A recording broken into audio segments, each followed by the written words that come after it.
Salam sejahtera Malaysia. Denyut nadi suara rakyat bergema di channel ini. Terima kasih kerana bersama-sama dalam channel ini untuk mendapatkan berita-berita terkini yang sensasi, mantap dan terbaru. Bagi anda yang pertama kali bersama dalam channel ini, jangan lupa tekan butang subscribe, like dan share. Terima kasih sekali lagi. Denyut nadi suara rakyat bergema di channel ini. Berita terbaik di channel ini. Kita jumpa lagi.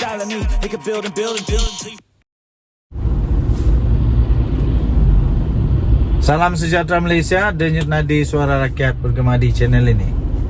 Orang Indonesia selalu cakap begini, sok pandai, sok bijak, sok tahu. Sok pandai, sok bijak, sok tahu. Ramai sangat orang-orang di Malaysia ini yang sok pandai, sok bijak, sok tahu, tapi tak tahu. Tapi kalau orang Sabah bilang trip-trip pandai. Trip-trip pandai, trip-trip tahu, tapi tak tahu. Trip-trip bijak, trip-trip banyak ilmu, trip-trip ilmu dia lebih tinggi dari Gunung Kinabalu. Tapi rupa-rupanya ilmunya dangkal dan jahil, dangkal ilmu. Buktinya, menurut Datuk Seri Anwar Ibrahim, Perdana Menteri Malaysia, orang-orang yang jahil dan yang dangkal ilmu itu senang kena hasut. Saya setuju amat. Orang-orang yang sedang kena hasut nih, selalunya orang-orang yang kena hasut nih kerana dia jahil, dia dangkal ilmu, tak cukup ilmu, tapi sok pandai, sok ada banyak ilmu, sok tahu, tapi tak tahu, kesian. Jadi orang Sabah bilang trip-trip tahu. Nasihat saya, kalau tidak tahu, kalau tidak pandai, janganlah buat-buat pandai. Nanti kedapatan sendiri yang malu. Nanti kantai sendiri yang malu. Okey. So, tuan-tuan dan puan-puan yang dihormati sekalian, Perdana Menteri Datuk Seri Anwar Ibrahim berkata, orang yang jahil, dangkal dan senang dihasut. Itu orang jahil dan dangkal ilmu, itu yang senang dihasut. Yang setuju katakan setuju.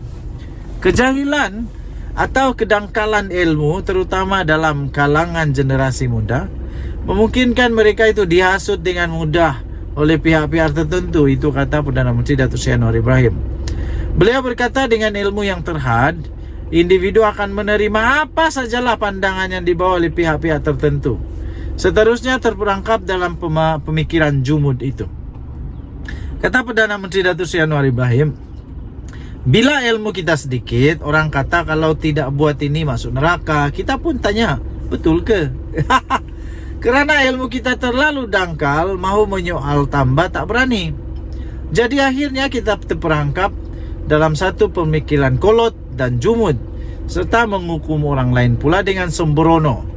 Itu kata beliau ketika beliau merasmikan Anugerah Buku Negara 2023 di Universiti Pendidikan Sultan Idris UPSI di Tanjung Malim hari ini. Turut hadir bersama adalah Menteri Besar Perak Datuk Seri Saharani Mohamad, Menteri Pendidikan Tinggi Datuk Seri Zamri Abdul Kadir, dan pengerusi lembaga pengelola Yayasan Pembangunan Buku Negara Tan Sri Profesor Abdul Latif Abu Bakar.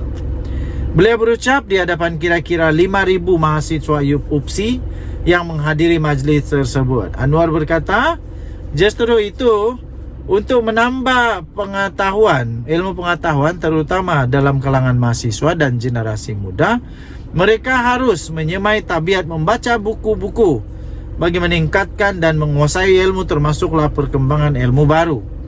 Katanya, baliklah dengan pesanan ini.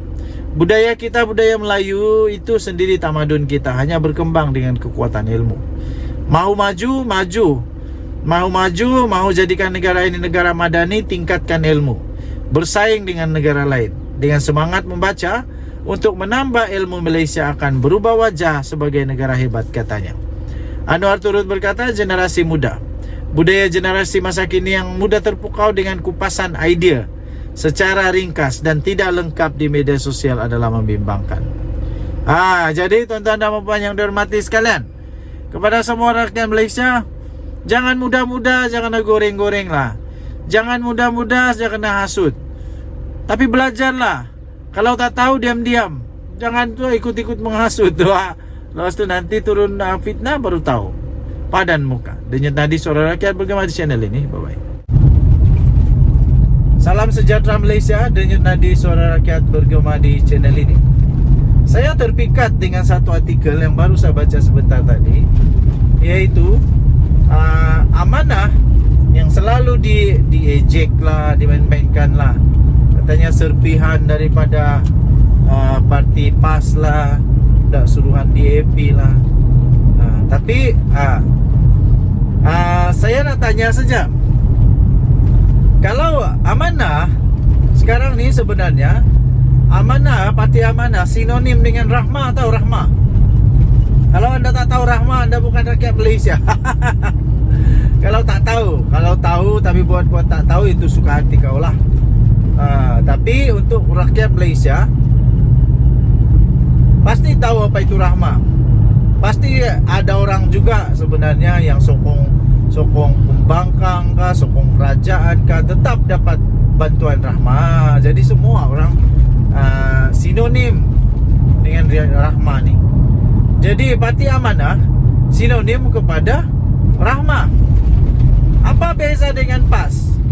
Kalau amanah sinonim dengan Rahma, PAS sinonim dengan apa? Anda boleh komen lah. Anda cuba komen. Kalau amanah itu sinonim dengan Rahma yang dibawa kepada Perdana Menteri Datuk Seri Anwar Ibrahim, sehingga produk amanah pula, produk Rahma tu sekarang semua rakyat Malaysia dah tahu. Malah semua orang sangat teruja dengan produk ini. Soalan saya mudah aje. Mudah saja.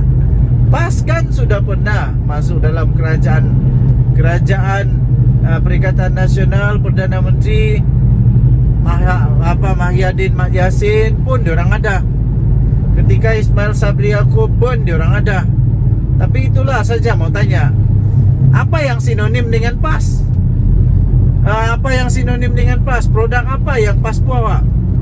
Produk apa yang PAS bawa sehingga rakyat sentiasa teruja? Rakyat ni maksudnya rakyat Mahrin lah, rakyat keseluruhan, bukan hanya satu bangsa, bukan hanya satu agama, tapi secara keseluruhan. Apakah produk, apakah yang sinonim kepada PAS? Banyak juga dia sinonim, tapi sinonimnya kadang-kadang ni yang pelik-pelik gitulah. Tapi biasalah, parti politik tak seronok lah kalau tak pelik. Tapi kalau terlalu pelik, itu memang agak menghairankan lah. Agak menghairankan. Okey, tuan-tuan dan puan-puan yang dihormati sekalian, saya sebenarnya agak terkejut juga. Malah saya respect kepada Parti Amanah. Saya respect kepada Parti Amanah yang mana baru saja berusia 8 tahun. Parti Amanah ni, tapi kehebatannya sangat hebat, melebihi PAS. Sebenarnya kalau tengok pun Amanah ni bukan macam serpihan PAS. Yang diperjuangkan oleh Amanah tak sama langsung dengan PAS tau. Jadi maksudnya bukan serpihan lah. Kalau serpihan tu dia bawa aura positif kah, aura negatif kah dari PAS, dia bawa sekali. Tapi Amanah ni dia bawa aura positif semua, aura yang baik-baik. Jadi tuan-tuan dan puan yang dihormati sekalian, harap-harap yang sinonim, harap-harap yang menjadi produk yang keluar daripada PAS bukanlah yang negatif. Janganlah pula diorang punya produk, diorang punya sinonim tu semua yang negatif, semua yang tak bagus. Jadi saya sangat respect dengan mana-mana parti politik yang membawa aura yang baik, membawa kesepaduan, kesepakatan, muafakat, bukan perpecahan. Itu parti politik yang bagus. Malah TMJ pun sudah memberikan bayangan bagaimana partai politik yang sepatutnya mentadbir negara Malaysia. Jadi Denyut Nadi Suara Rakyat bergema di channel ini. Jangan lupa tekan butang subscribe, like dan share. Bye bye.